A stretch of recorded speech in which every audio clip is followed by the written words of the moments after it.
Hello students, welcome to my channel. Today we are going to learn about 4th standard English first term Unit 2 My Hobbies book bag exercise. இன்னைக்கு நம்ம சேனலில் என்ன பார்க்க போகிறோம் அப்படின்னா 4th standard English புக்கில் இருக்கிற ஃபஸ்ட் டேர்ம் புக்கில் இருக்கிற யூனிட் 2 லெசன் மை ஹாபீஸ் அதில் இருக்கிற புக் பேக் எக்ஸசைஸ் தான் பார்க்க போகிறோம். ஃபஸ்ட்டு பாருங்கள் என்ன கொடுத்துருக்காங்கன்னு, மேட்ச் தியர் ஹாபீஸ் அப்படின்னு கொடுத்துருக்காங்க. அந்த பிக்சருக்கு ஏற்ற மாதிரி நம்ம ஈஸியாக மேட்ச் பண்ணால் போதும். ஓகே, அப்போ மேட்ச் பண்ணலாமா?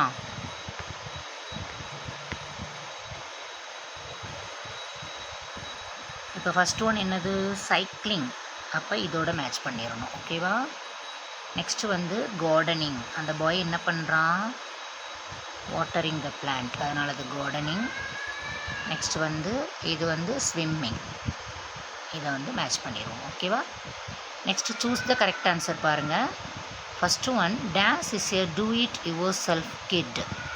இந்த லெசனில் யார் வந்து டூ இட் யுவர் செல்ஃப் கிட்டாக இருந்தாங்க? வினோத். அப்போ ஆப்ஷன் பி தான் கரெக்ட் ஆன்சர். இப்போ இதில் வந்து வினோத் அப்படின்னு எழுதிடலாமா? PINOTH, வினோத். செகண்ட் ஒன் பாருங்கள், Rosie does a bicycle. Option A தான் correct answer, rides a bicycle.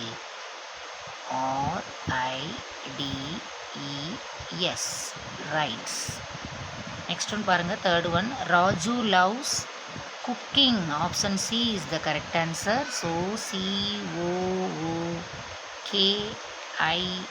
COOKING, cooking. எனக்கு அவ்வளோதான் அதில் எழுத வருது, அதனால் நான் ஆப்ஷனை வந்து டிக் பண்ணியிருக்கேன். அதை கொஞ்சம் கரெக்டாக பார்த்துக்கோங்க. நெக்ஸ்ட் ஒன் பாருங்கள், answer the following questions. Who sews the cloth? Alia. Alia தான் கரெக்ட் ஆன்சர்.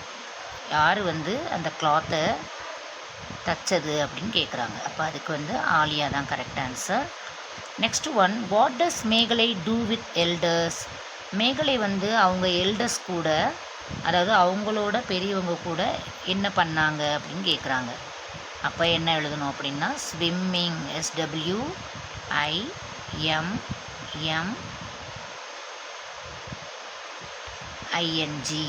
ஸ்விம்மிங். ஓகேவா? தேர்ட் ஒன் பாருங்கள், how does Raju help his mother? Raju வந்து அவங்க அம்மாவுக்கு எப்படி ஹெல்ப் பண்ணா அப்படின்னு கேட்குறாங்க. அப்போ என்ன எழுதலாம் அப்படின்னா, க்ளீனிங் கிரைன்ஸ் அண்ட் சிரியல்ஸ் அப்படின்னு எழுதலாம். க்ளீனிங் கிரைன்ஸ் அண்ட் சிரியல்ஸ் அப்படின்னு எழுதணும். ஓகேவா? இங்கேயே கூட எழுதி காமிக்கிறேன். Grains and cereals. ஓகேவா? நெக்ஸ்ட் ஒன் பாருங்கள், what does a DIY kit refer to? What does a DIY kit refer to? அதாவது DIY, இதுக்குரிய எக்ஸ்ப்ளனேஷன் ஃபார்ம் நம்ம எழுதணும். அப்போ டை கிட் அப்படிங்கிறது என்னது? Do it yourself. அதுதான் வந்து ஆன்சர்.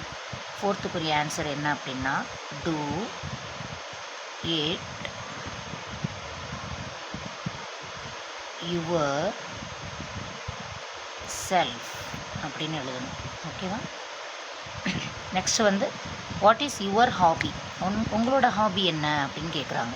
அப்போ நம்ம வந்து இந்த புக் பேக் எழுதும்போது எல்லா ஸ்டூடெண்ட்ஸும் ஒரே ஆன்சர் தான் எழுதணும். வாட் இஸ் யுவர் ஹாபி அப்படிங்கிறதுக்கு நம்ம எக்ஸாமில் வேணால் நமக்கு தெரிஞ்ச ஆன்சரை எழுதிக்கலாம். அதாவது தெரிஞ்ச ஆன்சர்னால் என்னது, உங்களோட ஹாபி என்னவோ அதை நீங்கள் எழுதலாம். ஓகேவா? இப்போ வாட் இஸ் யுவர் ஹாபி அப்படிங்கிறதுக்கு நம்ம என்ன எழுதலாம்? ட்ராயிங் அப்படின்னு எழுதிடலாமா?